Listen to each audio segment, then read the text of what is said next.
Hey, everybody, welcome back to another episode of The Real Deal. We come at you with the truth and some facts and some information you might not know that's true. So, I'm going to talk to you about Donald Trump, the president, is redoing the White House. And he's redoing the East Wing. He's expanding it. That's basically, they have their ballroom there. It doesn't hold a lot of people. I don't know how many people have actually been inside the White House. I've been there several times, and I always thought, for an entertainment facility, it's not that big. So he's smart. He's expanding it, and it's costing about $300 million, and it's all private donors, including him. I've got a complete list of the donors, and I'm shocked at a couple of them. Comcast is on there. I'm really shocked by that because, they own CNBC and NBC and all these other places that have some really nasty news media people that hate Trump. But the president has stated that the reason he's doing this is because it's gonna save a lot of room. It's going to save a lot of money for our taxpayers where we have to cater to these other people, have to come in and have them have their little parties. That was actually really him. Anyway, but it's going to save a lot of money. It really will in the long run when you think about it, because we're always entertaining people. They're always bringing people in from other countries. They're bringing in all these people. They're donors and stuff. Every president does it. So you just can't go after Trump for doing that.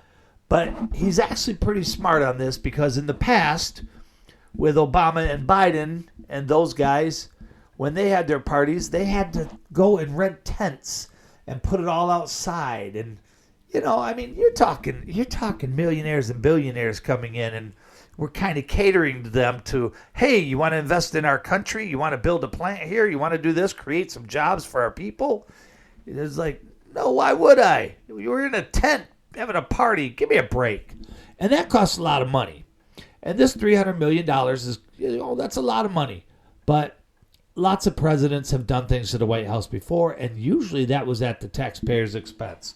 So I'll give him credit for that, He's basically modernizing it. He's bringing it into the 21st century. It's going to be a lot bigger. It's going to be able to hold several hundred more people than it already does. It's very smart, but people on the left, they don't like it. Look what Trump is doing. He's spending all this money. He's spending his money. He's not spending your money. He's spending private donors' monies.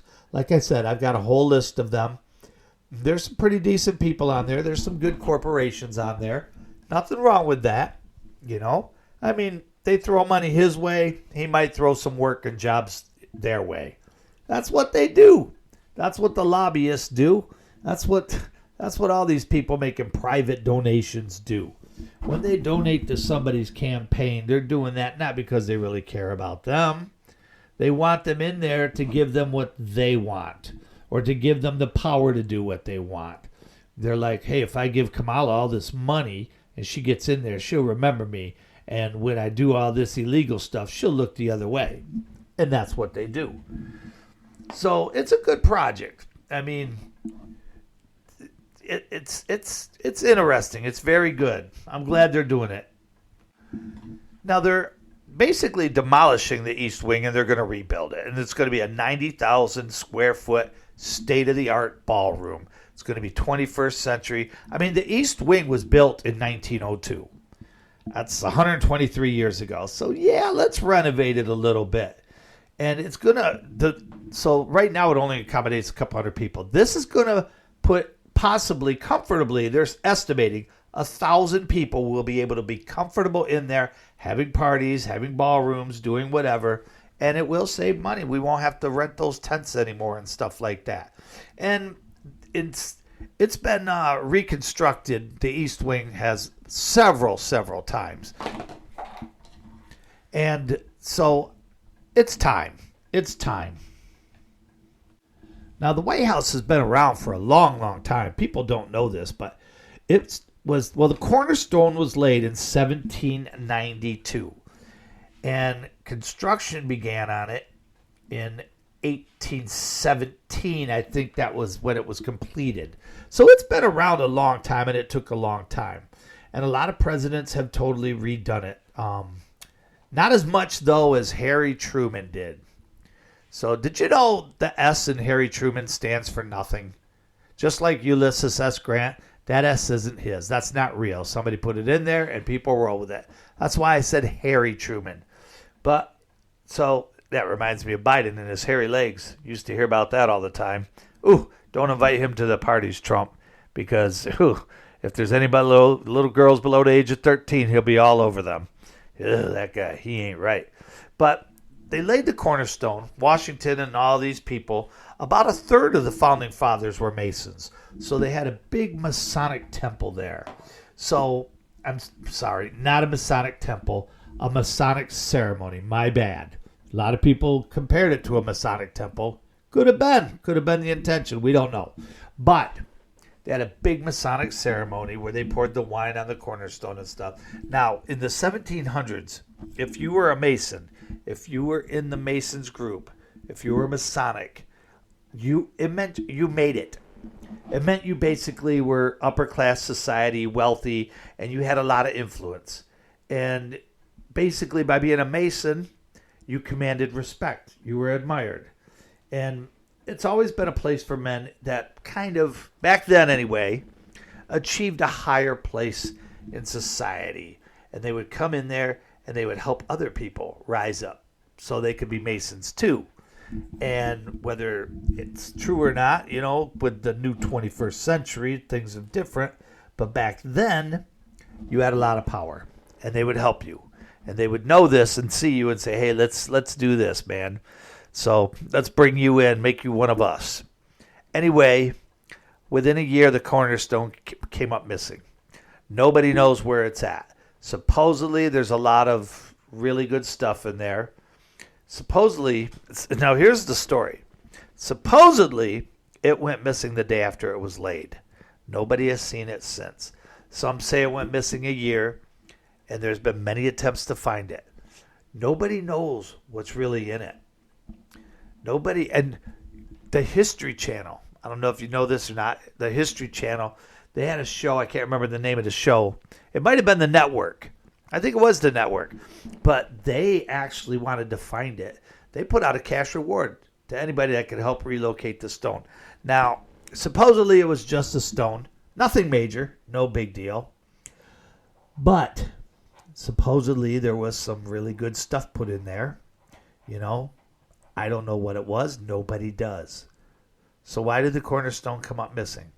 You know how cornerstones are in a building. People put stuff in there like newspapers, things that's going along at the time, some money.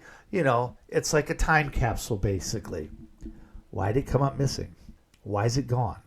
And there's been lots of hunts for it. And Harry Truman, he totally redid the White House. He said it wasn't stable, which he's probably right because it was very old and stuff. But the rumor was that he was looking for that cornerstone, that he had that place torn apart. Why? Why is the obsession with the cornerstone for these people? It's gone.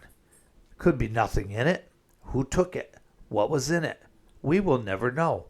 But he totally renovated it in the 40s, the White House, and he was looking for that cornerstone. That was a big thing. Everybody knew that. FDR talked about it a lot, but he never was around to, go through with it, He had died before that. There was a lot of people that have talked about the cornerstone. They're like, what's in it? What is it? Where is it? Now, Truman spent a lot of money renovating the White House.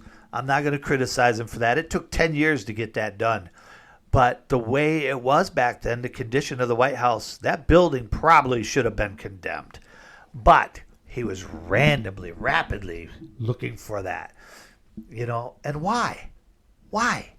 So there is a theory that the stone is in the rose gardens between two stone walls, but nobody's been able to verify it. Nobody's ever found it. People have looked for it. And, unless they're going to tear up all the property and everything, they're not going to find it. And I don't think they ever will find it. But the thing that trips me out is why? Why do they want to find it so bad? What's in there? Is it just for the historical aspect to get a coin or a dollar bill back then? Or a signed piece of paper from George Washington?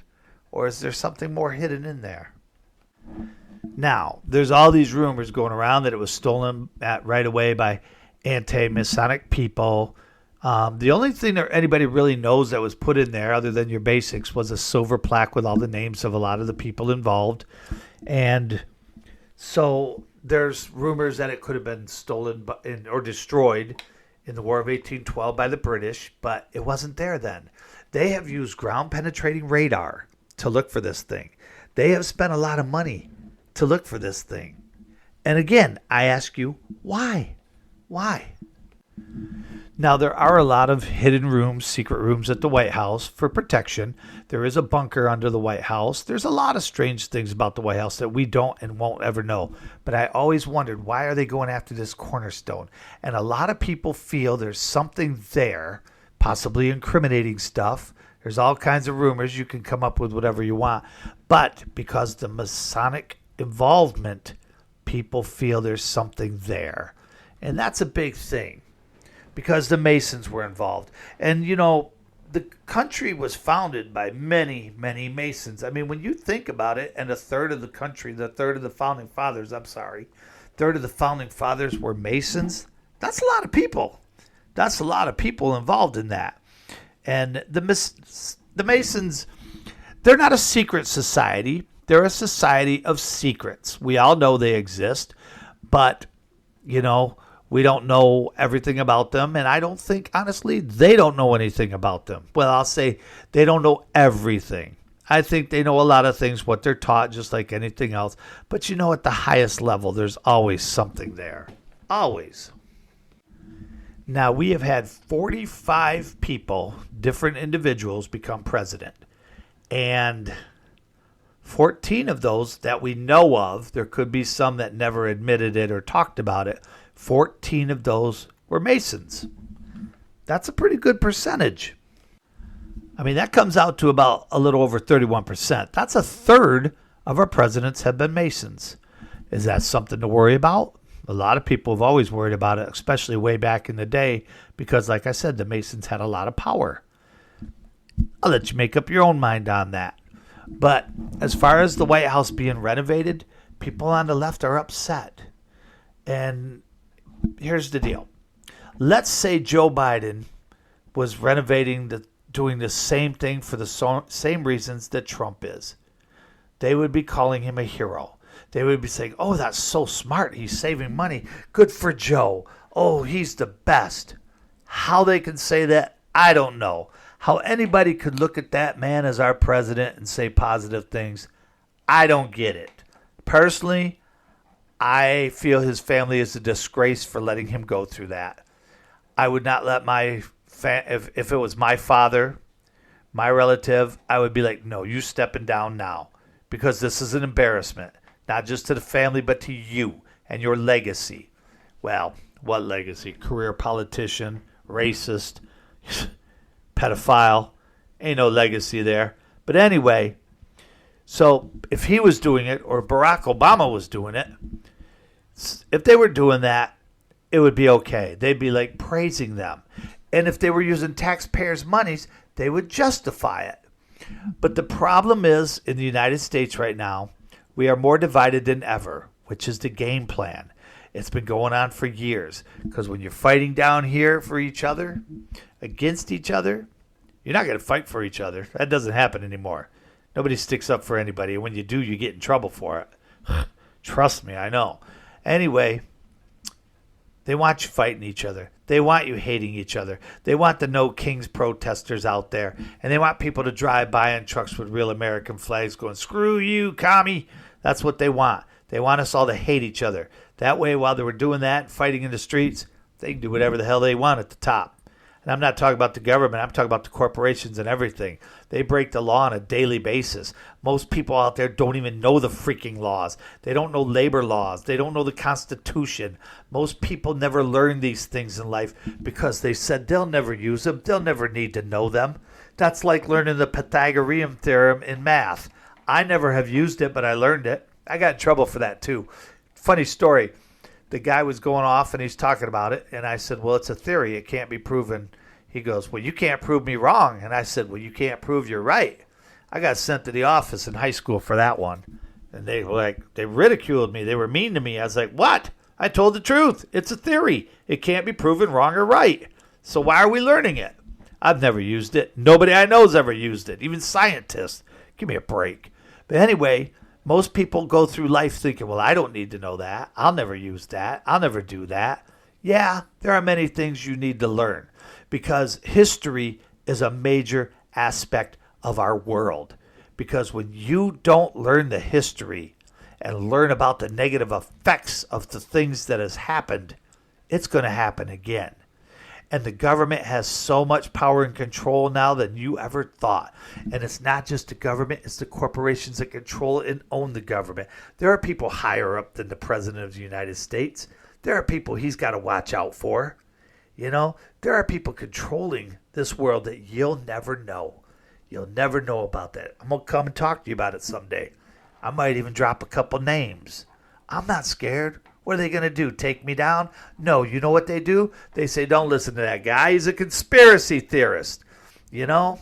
And here's the deal with conspiracy theories. Most of them come true.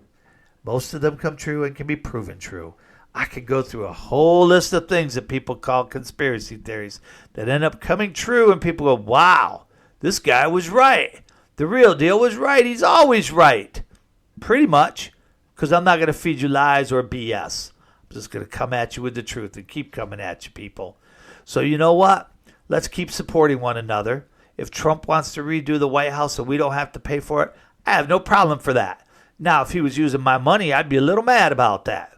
You know, I'm still mad that we have a government shutdown, but they're still taking my tax dollars. Why are you taking my tax dollars? What are you doing with it? Just putting it in the bank? Give it to me so I can have it. I'm going to go off one of these days. We're going to talk about taxes. We're going to talk about all kinds of things. We're going to talk about the financial aspects of our society and how every country is in debt, especially America. How do we get out of debt? Where does the debt come from? I'm going to tell you all about this, so keep listening to my stuff, people. I'm here to educate you. I'm here to wake you up. I'm here to free your mind, all right? Peace. Keep it real with the real deal.